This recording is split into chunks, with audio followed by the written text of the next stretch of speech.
Everyone. आज का हमारा टॉपिक होने वाला है अबाउट पार्लियामेंट। पार्लियामेंट्री सिस्टम हमारे भारत में फॉलो किया जाता है, वही एडॉप्ट किया था हमारे जो फ्रेमर्स थे कॉन्स्टिट्यूशन के, उन्होंने। एंड ये जो पार्लियामेंट्री सिस्टम है ये सेंट्रल एंड स्टेट लेवल पर अडॉप्ट किया गया है। तो सेंट्रल लेवल पर ये जो पार्लियामेंट्री सिस्टम है इसमें लोकसभा और राज्यसभा और प्रेसिडेंट आते हैं। वही स्टेट लेवल पर इसमें गवर्नर, लेजिस्लेटिव असेंबली और कुछ स्टेट्स में लेजिस्लेटिव काउंसिल भी आते हैं।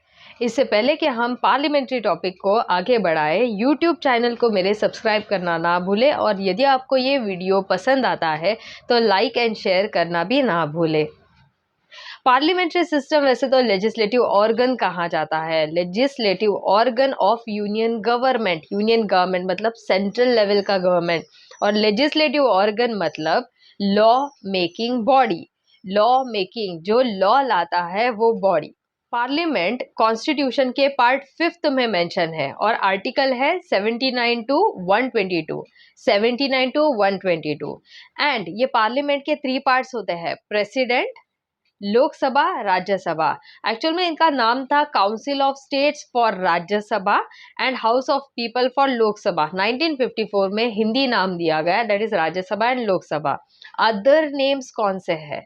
Other name of Lok Sabha is first chamber, popular house, and Rajya Sabha के लिए house of elders and second chamber. Parliamentary system central level पर और स्टेट लेवल पर अप्लाई किया जाता है। सेंट्रल लेवल पर आपको देखने को मिलता है लोकसभा एंड राज्यसभा, तो 2 हाउसेस हुए ना, तो इसे बोला जाता है by cameral legislature. By cameral legislature. Same way जब ये स्टेट में होगा, स्टेट में वैसे तो 2 हाउसेस होंगे ही ऐसे ज़रूरी नहीं है, तो अगर 2 हाउसेस होंगे तो उसे बोला जाता है स्टेट लेजिस्लेटिव असेंबली यानी विधानसभा, एंड लेजिस्लेटिव काउंसिल यानी विधान परिषद। पर ये जो लेजिस्लेटिव काउंसिल यानी विधान परिषद है ये 6 स्टेट्स में है।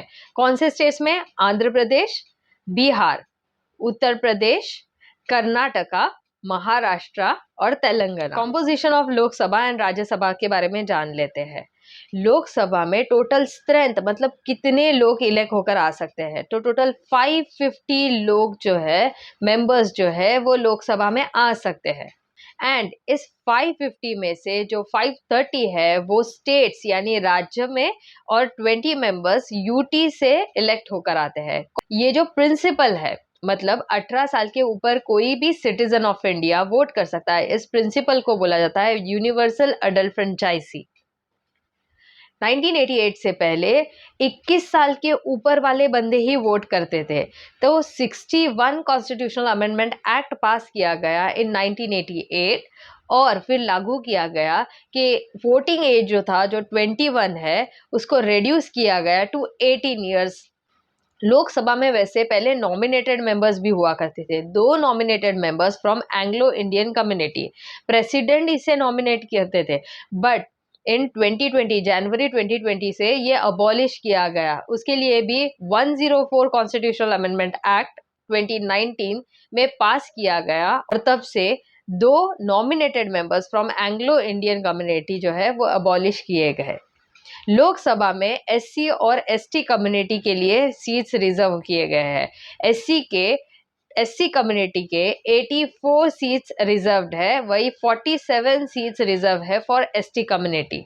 इसमें सेपरेट इलेक्टोरेट वोटिंग नहीं होता, मतलब वोटिंग जो है वो जनरल पीपल ही करेंगे। करंटली लोकसभा में 543 मेंबर्स है। बात करते हैं राज्यसभा के रिप्रेजेंटेटिव कैसे इलेक्ट किए जाते हैं। इसमें इनडायरेक्ट इलेक्शन होता है।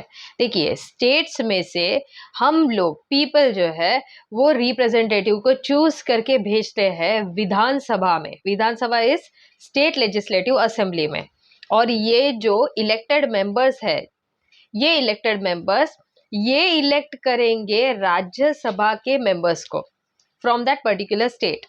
और ये कितने मेंबर्स रहेंगे? It is based on the population of that state, तो उस हिसाब से ये कम भी हो सकते हैं, ज़्यादा भी हो सकते हैं। राज्यसभा में यूनियन टेरिटरी से भी मेंबर्स जाते हैं, पर कौन से यूनियन टेरिटरी से?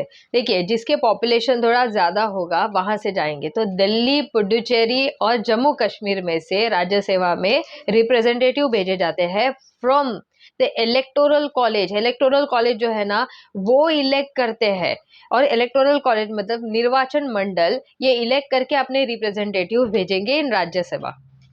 तो टोटल कितने मेंबर्स रहते हैं? देखिए, टोटल स्ट्रेंथ है 250, और इसमें से 238 जो है वो स्टेट एंड यूनियन टेरिटरीज में से जाते हैं, और बाकी जो 12 है वो नॉमिनेट किए जाते हैं बाय प्रेसिडेंट ऑफ इंडिया। कौन से फील्ड में से? Art, literature, science and social service. Rajya Sabha में रिजर्वेशन ऑफ सीट्स नहीं होते। लोकसभा में इलेक्ट होकर आ गए, राज्यसभा में भी इलेक्ट होकर आ गए, पर इनके जो टर्म है, ड्यूरेशन है, कितने हैं? लोकसभा में 5 साल के लिए मेंबर्स रह सकते हैं। तो 5 साल के लिए ये मेंबर्स जो है वो पार्लियामेंट्री प्रोसीजर्स जो है वो फॉलो करेंगे, बिल पास करेंगे, एक्ट लाएंगे, ऐसे सारे एक्टिविटीज करते हैं। लोकसभा में ये 5 साल का 1 ईयर एक्सटेंड भी हो सकता है अगर नेशनल इमरजेंसी आती है तो। और प्रेसिडेंट को ऑथोराइज भी किया गया है कि वो 5 साल के पहले लोकसभा को डिसॉल्व यानी खत्म भी कर सकते हैं। ड्यूरेशन ऑफ राज्यसभा के बारे में जान लेते हैं। पार्लियामेंट को ऑथोराइज किया गया था कि आप डिसाइड कीजिए राज्यसभा के मेंबर्स का जो टर्म है, जो पीरियड है, वो कितने साल का रहेगा।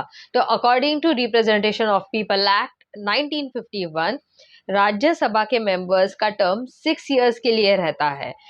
और राज्यसभा जो है ना, वो कंटिन्यूइंग चेम्बर है, मतलब परमानेंट बॉडी। इसमें हर 5 साल के बाद या 6 साल के बाद ये डिसॉल्व नहीं होता।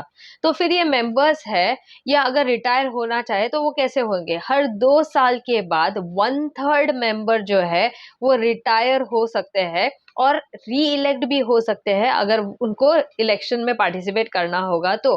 और री नॉमिनेट हो सकते हैं हर 3 साल के बाद।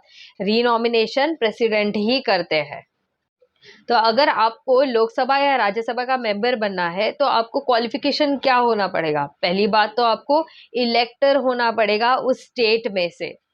सेकेंड थिंग, आप सिटीजन ऑफ इंडिया भी होने चाहिए। थर्ड थिंग, आपका एज, अगर राज्यसभा के लिए आप पार्टिसिपेट कर रहे हो तो वो 30 साल के ऊपर होना चाहिए, और अगर लोकसभा के लिए पार्टिसिपेट कर रहे हो तो वो 25 ईयर्स ऑफ एज होना चाहिए। अगर आपको ये वीडियो पसंद आया हो तो इसे शेयर ज़रूर कीजिए, और कमेंट सेक्शन में मेंशन कीजिए कि आप अगला टॉपिक क्या चाहते हैं।